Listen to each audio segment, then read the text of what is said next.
कभी नोटिस किया है छोटे छोटे कंसिस्टेंट एक्शन से बड़े रिजल्ट्स कैसे मिलते हैं? सोचो, पानी की बूंद बूंद से गहरी खायान बन जाती है या डेली प्रैक्टिस एमेटर्स को स्टार एथलीट्स बनाती है। यही प्रिंसिपल वेल्थ बिल्डिंग पे भी अप्लाई होता है।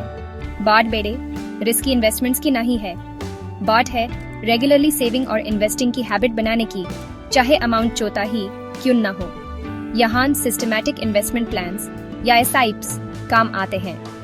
बहुत लोग एसआईपीज से डरते हैं, सोचते हैं ये कॉम्प्लेक्स है या सिर्फ अमीरों के लिए है, लेकिन सच ये है एसआईपीज एक पावरफुल टूल है किसी के भी लिए जो अपनी सेविंग्स स्टेडीली बढ़ाना चाहता है। ये इन्वेस्टिंग का एक डिसिप्लिन्ड अप्रोच ऑफर करते हैं जिसमें आप फिक्स्ड अमाउंट अपनी चोजन म्यूचुअल फंड में रेगुलर इंटरवल्स भी इन्वेस्ट करते हो।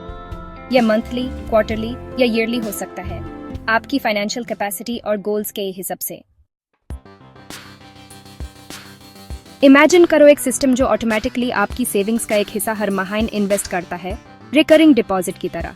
बेसिकली यही एसआईपी करता है।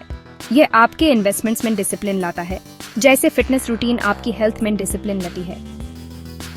एसआईपीज के साथ आपको मार्केट टाइम करने या मार्केट फ्लक्चुएशंस की चिंता करने की जरूरत नहीं है।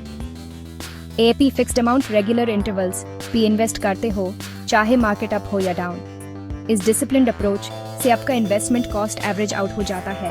प्राइसेस कम होने पे ज्यादा यूनिट्स खरीदते हो और प्राइसेस ज्यादा होने पे कम। इसे रूपी कॉस्ट एवरेजिंग कहते हैं और ये एसआईपीज का एक की बेनिफिट है। कंसिस्टेंटली इन्वेस्ट करके आप सारे अंडे एक ही टोकरी में नहीं डाल रहे हो, बल्कि आप अपना रिस्क टाइम के साथ स्प्रेड कर रहे हो।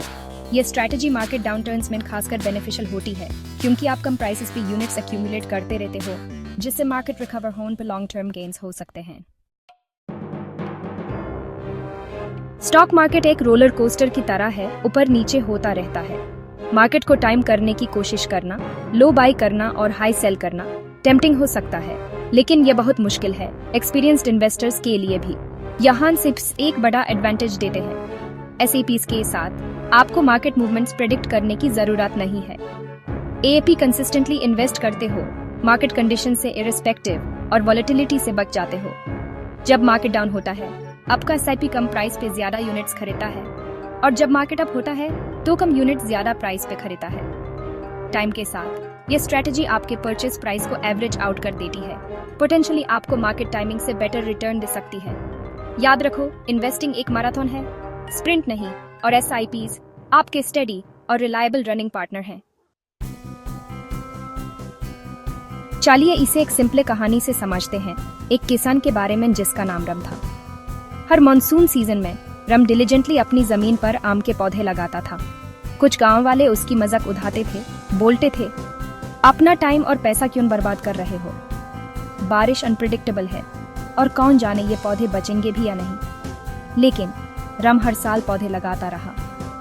वो जानता था कि कुछ पौधे शायद न बच पाए, लेकिन बाकी स्ट्रॉन्ग फल देने वाले पेड़ बन जाएंगे। वो कंसिस्टेंसी और पेशेंस की पावर समझता था। साल बाद रम का आम का बाग गांव वालों के लिए एमवी बन गया। उसकी हर साल बहुत अच्छी फसल होती थी, चाहे बारिश कम ही क्यों ना हो।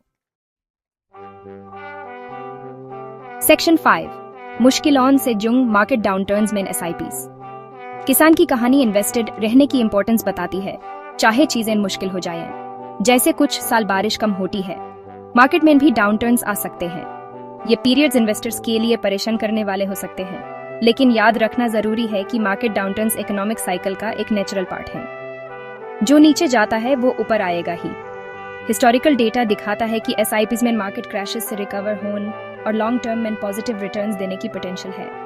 एग्जाम्पल के लिए 2008 के ग्लोबल फाइनेंशियल क्राइसिस में स्टॉक मार्केट में बहुत ज्यादा डिक्लाइन आया था, लेकिन एसआईपी इन्वेस्टर्स जो बने रहे, उन्होंने इवेंचुअली अपने लॉसेस रिकवर किए और सिग्निफिकेंट गेन्स किए जब मार्केट रिबाउंड हुआ। याद रखो, जैसे रम जिसने ड्राई स्पेल में भी आम के पेड़ लगाना नहीं छोड़ा, आपको भी मार्केट डाउनटर्न में अपने एसआईपीज नहीं रोकने चाहिए।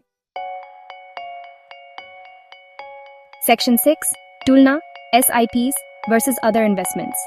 आप एसआईपीज की तुलना अदर कॉमन इन्वेस्टमेंट ऑप्शंस जैसे फिक्स्ड डिपॉजिट्स और डायरेक्ट स्टॉक इन्वेस्टमेंट्स से करते हैं। फिक्स्ड डिपॉजिट्स गारंटीड रिटर्न्स देते हैं और रिलेटिवली सेफ माने जाते हैं, लेकिन उनके रिटर्न्स अक्सर एसआईपीज के पोटेंशियल रिटर्न्स से कम होते हैं लॉन्ग टर्म में। दूसरी तरफ डायरेक्ट स्टॉक इन्वेस्टमेंट्स लुक्रेटिव हो सकते हैं, लेकिन उनके साथ हायर रिस्क्स होते हैं और सिग्निफिकेंट मार्केट नॉलेज और टाइम कमिटमेंट चाहिए होता है। SIPs इसके कंपैरिजन में एक बैलेंस्ड अप्रोच देते हैं। ये स्टॉक मार्केट की ग्रोथ में पार्टिसिपेट करने का मौका देते हैं और रिस्क को काम करते हैं रूपी कॉस्ट एवरेजिंग और डाइवर्सिफिकेशन के थ्रू। साथ ही SIPs रिलेटिवली लिक्विड हैं, आपको पैसे निकालने की परमिशन देते हैं अगर जरूरत पड़े, ऑल्दो हमेशा रेकमेंड किया जाता है कि लॉन्ग टर्म के लिए इन्वेस्टेड रहें मैक्सिमम बेनिफिट्स के लिए। सेक्शन 7 मिथ्स को तोड़ना। क्या SIPs आपके लिए सही हैं? SIPs के बारे में कुछ एप्रीहेंशंस हो सकते हैं। कुछ लोग सोच सकते हैं कि ये ज्यादा रिस्की हैं या कॉम्प्लेक्स हैं, लेकिन याद रखना इंपॉर्टेंट है कि SIPs इन्वेस्टिंग को सबके लिए इजी और एक्सेसिबल बनाने के लिए डिजाइंड हैं। यह एक फ्लेक्सिबल और कस्टमाइजेबल इन्वेस्टमेंट ऑप्शन है, आपको wide range of mutual funds में चूज करने की परमिशन देते हैं, आपके रिस्क एपेटाइट, इन्वेस्टमेंट गोल्स और फाइनेंशियल कैपेसिटी के हिसाब से। यह भी एक कॉमन मिसकंसेप्शन है कि CP शुरू करने के लिए आपको बड़े अमाउंट की जरूरत होती है, लेकिन आप रिलेटिवली छोटे अमाउंट से शुरू कर सकते हो, 500 रुपये पर मंथ जितना कम, और ग्रेजुअली अपना इन्वेस्टमेंट अमाउंट बढ़ा सकते हो जैसे आपकी इनकम बढ़ती है। की है जल्दी शुरू करना और लॉन्ग टर्म के लिए इन्वेस्टेड रहना। Section 8 long term vision patience का फल। SIPs के थ्रू इन्वेस्ट करना जल्दी अमीर होने के बारे में नहीं है, ये लॉन्ग टर्म वेल्थ बिल्ड करने के बारे में है, डिसिप्लिन्ड और कंसिस्टेंट इन्वेस्टमेंट्स के थ्रू।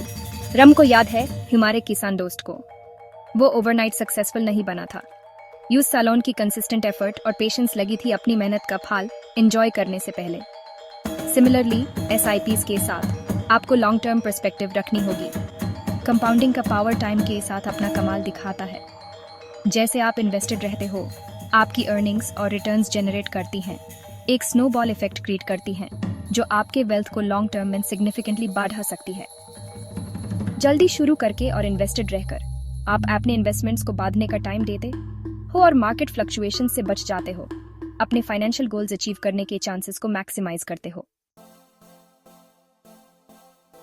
सेक्शन 9 फाइनेंशियल फ्रीडम का आपका सफर आज ही शुरू करें। SIPs में इन्वेस्ट करना एक सबसे रिवॉर्डिंग फाइनेंशियल डिसीजन हो सकता है जो आप ले सकते हो, आपको फाइनेंशियल फ्रीडम के रास्ते पर डाल सकता है। की है जल्दी शुरू करना, इन्वेस्टेड रहना और पेशेंट रहना। याद रखो, 1000 मील का सफर एक कदम से शुरू होता है, तो वो पहला कदम आज ही उठाओ। डिफरेंट SIP ऑप्शंस एक्सप्लोर करो, एक रेप्यूटेबल म्यूचुअल फंड चूज करो जो आपके फाइनेंशियल गोल्स से अलाइन करता हो, और कंसिस्टेंटली इन्वेस्ट करना शुरू करो।